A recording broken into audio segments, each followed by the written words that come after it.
Hi everyone, it's Sue Plumb here to share another scrapbook process video with you. Today's layout that I am sharing was created for the Cocoa Vanilla Studio design team, and it was created using the beautiful These Days collection, which is a fairly recent release.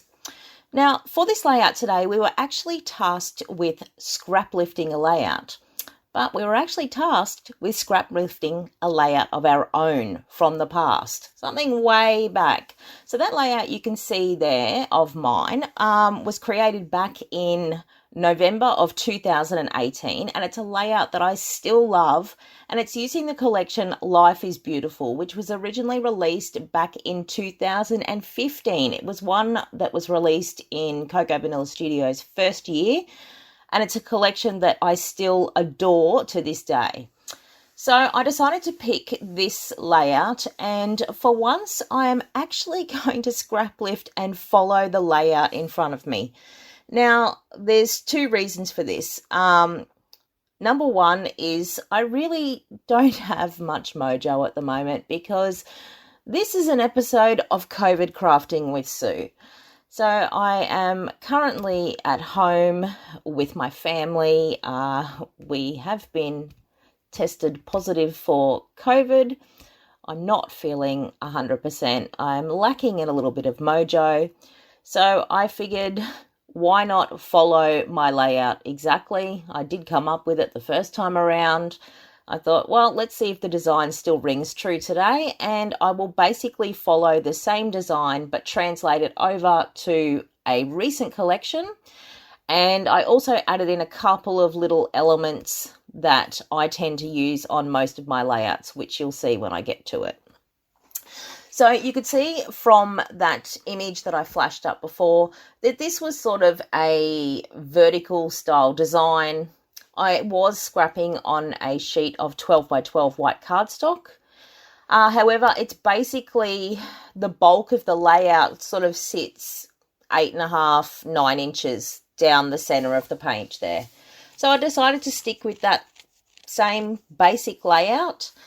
I chose a fairly neutral pattern paper as my first paper down on the page, which was that spot. Initially, my other layout had like a chevron style pattern. I wanted to mimic the papers as best I could. So in place of the butterfly papers that had butterflies all over them in the original, I actually chose that paper that's got the really sweet little houses on it. It's called Neighborhood. And I thought this would be the perfect choice for me to document a photo of myself and my family out the front of our new house that we recently purchased. I thought, yes, the house theme would go quite well. So I did choose that like as my feature pattern on this page. Now you can see that I'm also adding in a couple of extra horizontal strips that were also in the original design. You can see those strips were slightly wider than the base piece of pattern paper that went down, and I thought, well, I'm going to stick with the design. So I stuck with that. I did curl up the corners of those slightly, which is something that I like to do on all of my pages these days, just to add a little bit of extra dimension to the page. I did originally distress the edges of the pattern paper on my first layout, so I decided to go with that again because it's something that I still love to do today because it does add that textural element to a page. I am working with a square photo here, and simply because the square, so it's a 4x4, it worked really well with this original layout, and I thought, yes, I need to stick with that as well. Now, here you can see I am adding one of the elements that I tend to use on most of my pages these days, which is frayed gauze. Now, I didn't have any of this on the original page, so I thought it would be quite interesting to add that into the mix on this one. And I am also adding on a coloured paper doily. So I was tossing up whether to use the dark charcoal coloured one that you can see that I went with there, or a lighter grey.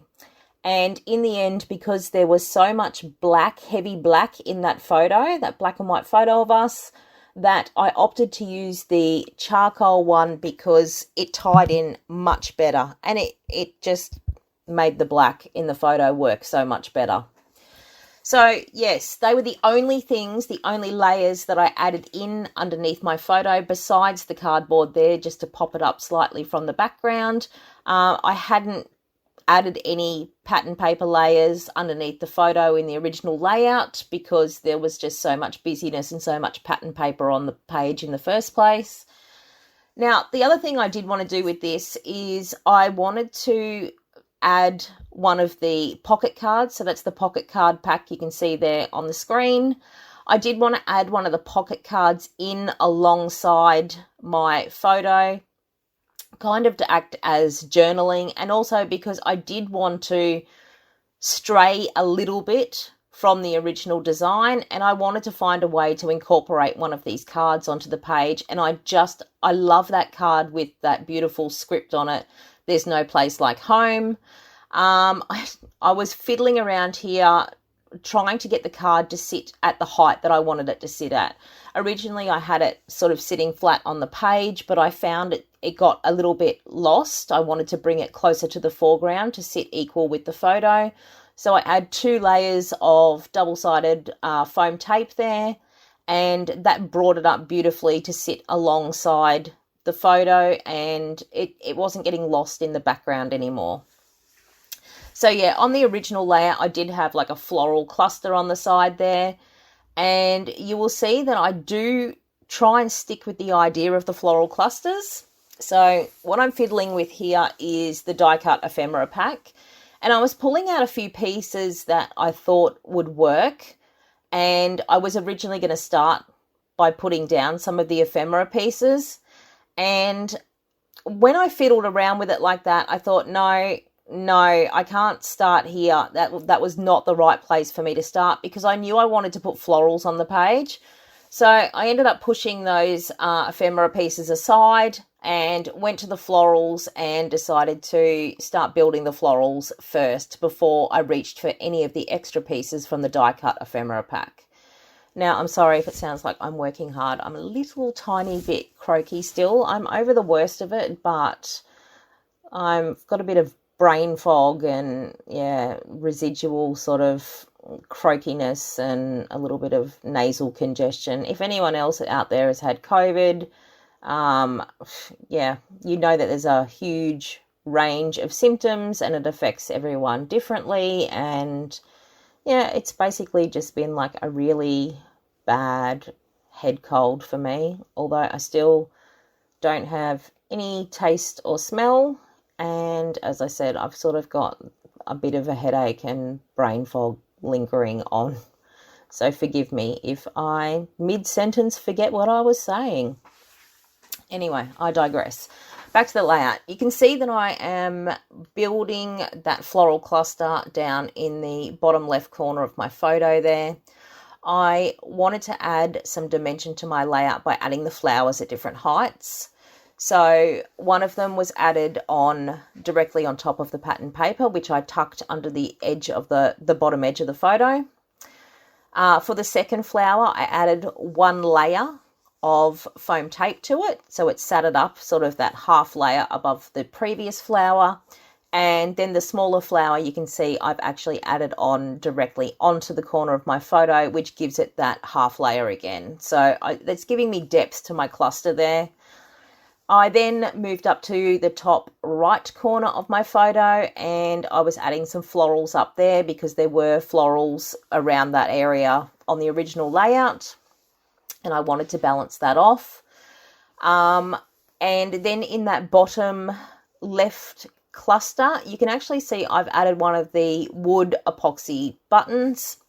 There was a flare button there on the original layout, so I thought I better emulate that. So I chose one of the wood epoxy buttons from this collection, and it's got this cute little house on it that I thought tied in really well with the theme of the page. Now, for my third cluster, which was actually my title cluster, this is where the title was on the original page as well, I decided to add a couple of little flowers, which one of them I tucked under that horizontal strip, and then I've added a little one beside it. I'm using the foam title stickers from the collection, which are a beautiful charcoal colour and tied in really well with that dark doily and the blackness in my photo. I just added those. I just used that horizontal strip basically as a guide to run my title along it. And then I turned my attention to sticking some other little bits and pieces on. So just like the original, I've added a label in the bottom right corner there so I can add journaling and the date. I also added on a couple of tiny heart stickers that I added onto the photo from the puffy stickers sheet. I also cut that little phrase out, that "Oh Happy Day," which I've stuck along the bottom edge of the photo. That was from the cut apart sheet. And that little sweet flag that I've added up near my title there, just to add an extra element there, so that my title actually read Sweet Home, but I've just gone with home as the title of this page. Now, on the original layout, I actually had some... Oh, that's right. I went back and added a butterfly because you know how much I love butterflies, and I just thought it needed a little extra something on that right side of the page, so I just popped that on there. Now, as I was saying, on the original layout, I did have some splatters on that layout. They were coloured splatters, but when I looked at this page, what I thought it needed more than anything was a bit more darkness. So I opted to go with plain black ink splatters on this page. And that was basically it. I did stamp the date. Oh, look at me doing the right thing and covering up my photo for a change. I did stamp the date on that little label down in the bottom right corner, but that was basically it. That was all I did for this layout. I really enjoyed actually pulling out one of my old layouts and scrap lifting it, and I hope you enjoyed seeing the result today. Thank you so much for stopping by. If you have any questions, put them in the comments below. Otherwise, I'll see you next time. Bye.